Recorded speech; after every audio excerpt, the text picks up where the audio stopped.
Chapter 14.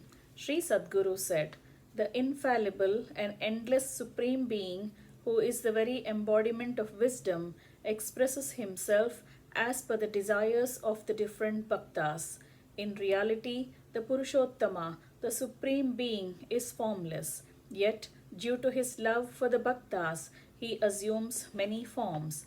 In order to bestow happiness on the bhaktas, you worship him in different ways. Who worship him in different ways. With firm belief, the Supreme Soul also manifests himself in these forms. Those murtis which are neglected and thrown away by the thieves and the Muslims are worshipped with love and devotion by the Vaishnavas. Love is the true God. That which is made of stone or clay is in itself not God. If there is true love in the heart, Bhagavan Sri Hari becomes easily accessible.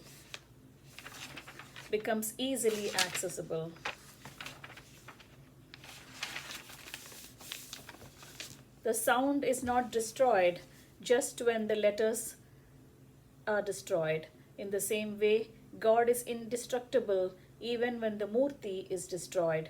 The ardent Bhaktas, due to their staunch devotion, worship that invisible Supreme Soul in the temples, giving him form.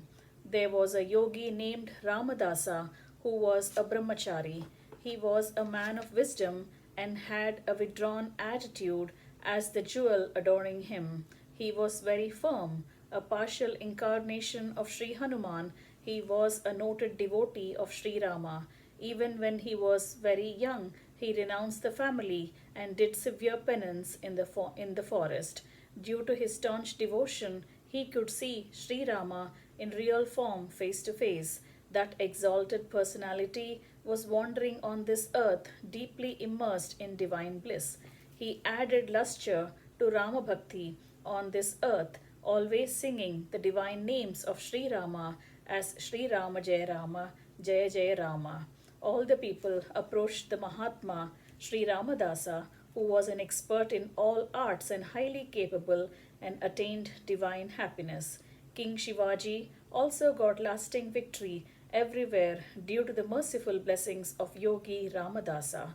Once that staunch devotee of Sri Rama reached the sanctum of Sri Panduranga unexpectedly. Looking at the spouse of Devi Rukmini and the Lord of the world, Sri Vasudeva, he shed tears of joy and prayed to him with devotion. Sri Ramadasa prayed, "O Lord, why are you standing here on the bank of the river Bhima, leaving that of river Sarayu? Why are you standing with Devi Rukmini instead of Devi Janaki? Leaving behind the monkeys, why are you playing with the cowboys? Why are you holding the flute, leaving the bow? Lord, O Raghava, understand my bhava. Please accept my request and give me your darshan in the form of yours." Sri Sadguru said, Sri Panduranga, who was thus requested by Ramadasa, who values the bhava of the bhaktas, gave him darshan as Sri Rama. He had long limbs, long and beautiful eyes, and a very broad chest. He was adorned with a crown, necklace, earrings, and shoulder bands.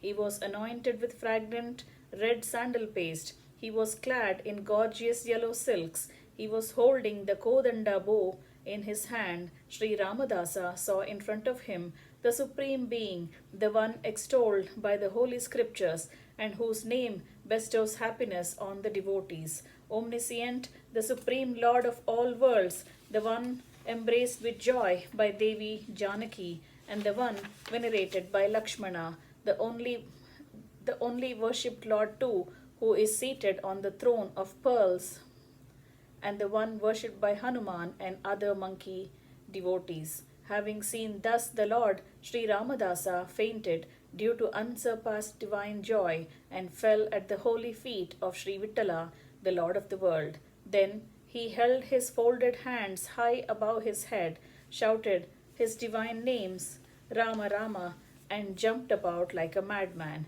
Again, Sri Panduranga, the treasure chest of mercy, presented himself in his usual form.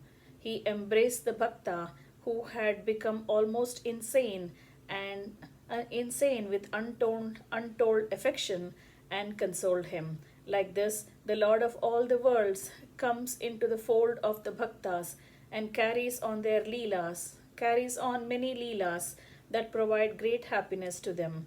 The hardened, wicked persons do not know the magnificence of Sri Bhagavan, who is the very embodiment of love, and hence they bring disgrace to the practice of idol worship.